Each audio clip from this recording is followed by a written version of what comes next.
ಮಡಗ್ಬಿಡು ಏನು ಯಾವಾಗ ನಾಳೆ ಬರ್ತೀನಿ. ಹಾಂ ಓಕೆ ಗಾಡಿ ವಾಶ್ ಕಾರ್ ವಾಶ್ ಮಾಡ್ಸೋ. ಬೈಕ್ ಎಲ್ಲ ತಗೋಬೇಕು ಗಾಡಿ ಏನಾರು ಐಟಮ್ ಐತೆ ಒಂದು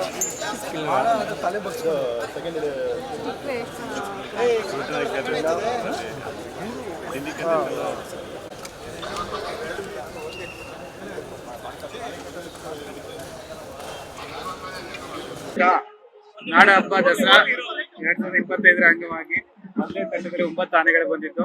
ಈಗ ಎರಡನೇ ತಂಡದಲ್ಲಿ 5 ಆನೆಗಳು ಬಂದಿದ್ದವು. 5ರಲ್ಲಿ ಈಗ ಆಲ್ರೆಡಿ ನಾವು ಏನು ಅಂತಂದ್ರೆ 3 ಆನೆಗಳು ಹೊಸದಾಗಿ ಈ ವರ್ಷ ಬಂದಿರತಕ್ಕಂಥದ್ದು. 2 ಹೆಣ್ಣಾನೆ ಮತ್ತು 3 ಗಂಡಾನೆ. ಮೊದಲನೇ ಬಾರಿಗೆ ಶ್ರೀಕಂಠ, ರೂಪ ಮತ್ತು ಹೇಮಾವತಿ ಆನೆ ಬಂದಿದೆ. ಹಾಗಾಗಿ ಎಲ್ಲ ಆನೆಗಳಿಗೂ ಕೂಡ ಈಗ ತಾಲೀಮು ಏನು ನಮ್ದು ರೆಗ್ಯುಲರ್ ಆಗಿರುತ್ತೆ ಅದೇ ಪ್ರಕಾರ ಎಲ್ಲ ಆನೆಗಳ ಆರೋಗ್ಯ ಸ್ಥಿತಿ ತುಂಬಾ ಚೆನ್ನಾಗಿದೆ, ಆರೋಗ್ಯವಂತವಾಗಿದ್ದವು. ಸೊ ಅಂತ ಆನೆಗಳನ್ನೇ ನಾವು ಸೆಲೆಕ್ಟ್ ಮಾಡಿ ತಗೊಳ್ತೀವಿ. ಹೌದೌದು, ನಾಳೆಯಿಂದನೇ 2ನೇ ತಂಡದಲ್ಲಿ ಬಂದಿರತಕ್ಕಂತ ಆನೆಗಳನ್ನು ಕೂಡ ನಾವು ತಾಲೀಮಲ್ಲಿ ನಾಳೆ ಬೆಳಿಗ್ಗೆ 7:15 7:30ಗೆ ತೂಕ ಪರೀಕ್ಷೆ ಇದೆ. 2ನೇ ತಂಡದ ಬ್ಯಾಚಿಗೆ ಮಾತ್ರ ಇರುತ್ತೆ. ಹೌದು, ನಾಳೆ 7:30ಗೆ.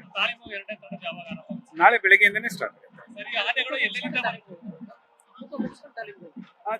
ತಾಲೀಮು ತೂಕ 2 ಕೂಡ ಜೊತೆಗೆ ನಡೆಯುತ್ತೆ. ಮತ್ತಿಗೋಡೆಯಿಂದ ಶ್ರೀಕಂಠ ಬಂದಿದ್ದಾನೆ, ಭೀಮನಕಟ್ಟೆಯಿಂದ ಹೆಣ್ಣಾನೆ ರೂಪ ಬಂದಿದ್ದಾಳೆ, ದುಬಾರೆಯಿಂದ ಸುಗ್ರೀವ ಮತ್ತು ಗೋಪಿ, ಹೇಮಾವತಿ 3 ಆನೆಗಳು ಅಲ್ಲಿಂದ. ಹಿರಿಯ ಆನೆ ಅದೇ ಹೇಮಾವತಿ. ಈಗ ಜಸ್ಟ್ 11 years old, 11 ವರ್ಷ ಅವಳಿಗೆ. ಹಾಗಾಗಿ ಅತಿ ಚಿಕ್ಕದು, ಮತ್ತೆ ಫಸ್ಟ್ ದಸರಾ ಅವಳಿಗೆ ಎಕ್ಸ್ಪೀರಿಯನ್ಸ್. ಹಾಗಾಗಿ ಒಪ್ಪಂದು ಇದನ್ನ ಅಂದ್ರೆ ನಮ್ಮ ಕ್ಯಾಂಪಲ್ಲೇ ಹುಟ್ಟಿ ಬೆಳೆದಿರೋದ್ರಿಂದ ಅದನ್ನ ನಾವು ಸೆಲೆಕ್ಟ್ ಮಾಡಿ. ಹೆಣ್ಣಾನೆ ಕೊರತೆ ಅಂತ ಏನಿಲ್ಲ. ಹಾಗಾಗಿ ನಮ್ಗೆ ಏನಂದ್ರೆ ಈಗ 11 ವರ್ಷ ಅವಳಿಗೆ ತುಂಬಾ ಅಂದ್ರೆ ದಸರಾದಲ್ಲಿ ಪಾಲ್ಗೊಳ್ಳೋಕೆ ಅವಕಾಶ ಇರುತ್ತೆ. ಹಾಗಾಗಿ ಅವಳನ್ನ ಸೆಲೆಕ್ಟ್ ಮಾಡಿ.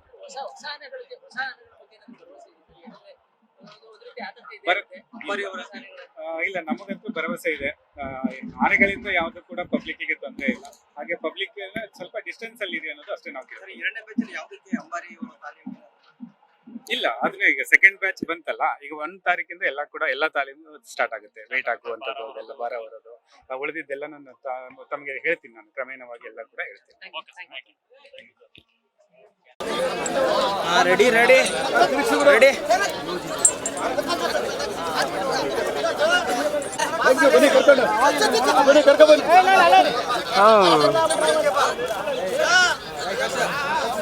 ಓಡಾಡ್ಬೇಡ್ರಪ್ಪ, ಒಂದು ನಿಮಿಷ.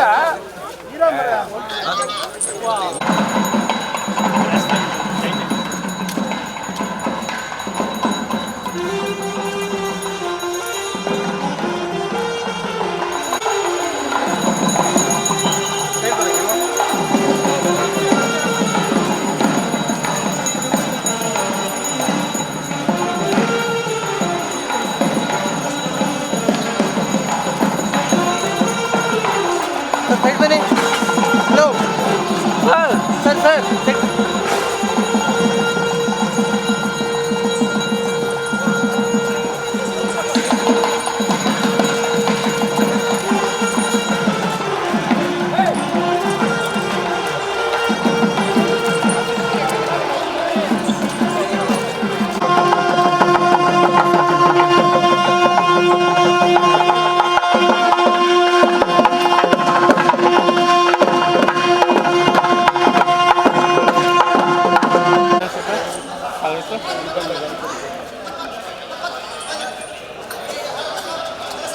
ಸರ್ ಗುರುಗಳೇ ಸ್ವಾಮಿ.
ನೀವು ತಲೆ ಮಾಡಿಸ್ಬಿಟ್ಟು ಹಂಗೆ ಬಗ್ಗೆ